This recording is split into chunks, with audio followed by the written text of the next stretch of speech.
Global skill development mission में आपका स्वागत है।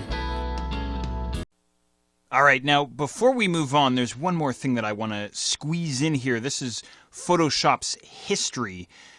Now, this relates to undoing steps inside Photoshop. A lot of applications have multiple undos.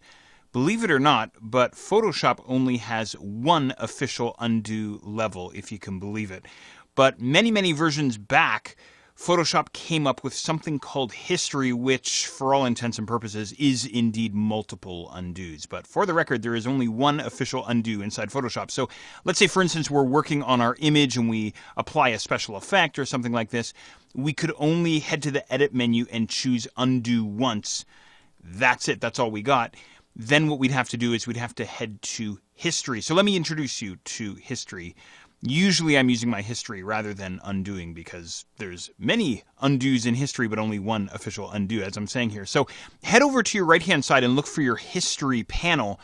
You may have to head to your window menu and look for history, by the way. What I'm going to do with this guy, just to help us along here, is I'm going to tear him away for the time being. And what I'm going to do is just kind of position him on screen so we can zero in and focus on this guy. What's cool about the history panel is imagine like he's spying on you. Imagine he's keeping his eye on everything that you do inside Photoshop, and he tracks everything that we do inside Photoshop. So what's a good example to demonstrate history for you? Well, I'm going to completely jump ahead and foreshadow on something that we're going to take a closer look at in just a little while, Photoshop filters. These are our special effects. What I'm going to do here, and you're more than welcome to follow along, or you can just kick back and watch the show, is I'm going to go and throw on a couple of quick filters here. So I'm going to go filter and then down to stylize, and quite honestly, I'm just going to throw on a couple of quick filters, just taking the defaults, something like this, okay? So as you can see, I now have this special effect or this style now applied to my image. Notice what happens inside the history panel. So inside the history panel, it says fishbowl.psd, and then it has open, and then it has tiles. Let's go and throw on a few more quick filters here. I'm going to go filter, and then down to blur, and then down to Gaussian blur. That's a pretty popular filter here. And maybe I'll crank up my radius or my blur amount, and I'll click on OK, and now my image looks a little bit fuzzy. Once again, notice what's happening inside the history panel. We now have Gaussian blur. Let's go for one more here for good measure. I'm going to head down to pixelate, and then let's go down to meso tint, and I'll take the defaults on this guy as well. So we wind up with something like this. Very grainy, very blurry. Obviously, I've completely kind of destroyed my image.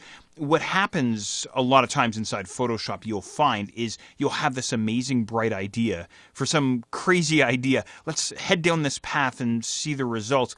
And you wind up with something like this, and you go, geez, what the heck was I thinking? This was a much better idea when I initially had the thought. We can head to the history panel now, and we can literally rewind time. We can back up in time. So right now, meso tint, the bottommost item inside the history panel, is selected here. The most recent items or the most recent steps that we've taken inside Photoshop appear at the bottom of the history panel. The earlier steps appear towards the top of the history panel. So what I could literally do is I could take myself back in time just by clicking on these different history steps. There's the Gaussian blur. There's the tiles. Let's rewind all the way back to when we had initially opened the file. Okay? Now, I really want to make sure that you understand this, that I'm simply using filters as an example. The history panel will work for all of your Photoshop commands and techniques and tasks.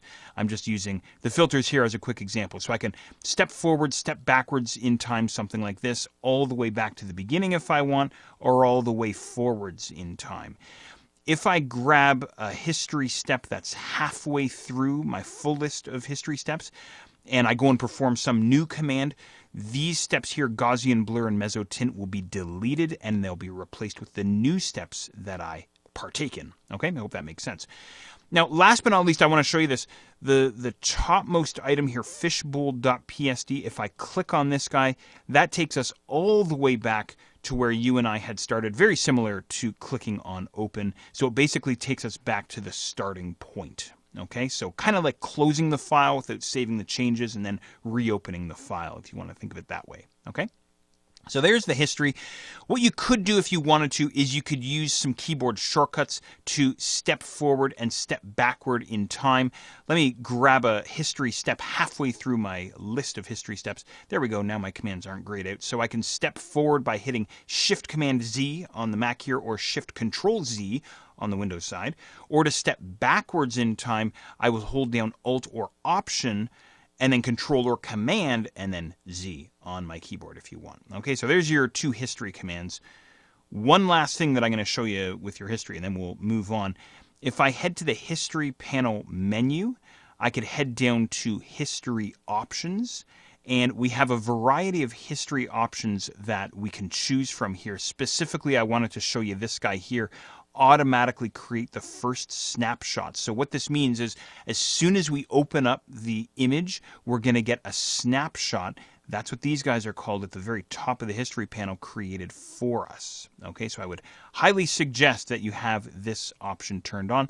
There are some other options in here. Automatically create new snapshot when saving. You could certainly do that. So whenever I save my file, I'm going to get a new snapshot appearing at the top of the history panel. Allow nonlinear history. That's a pretty cool option, as well as a few other options that we have there as well.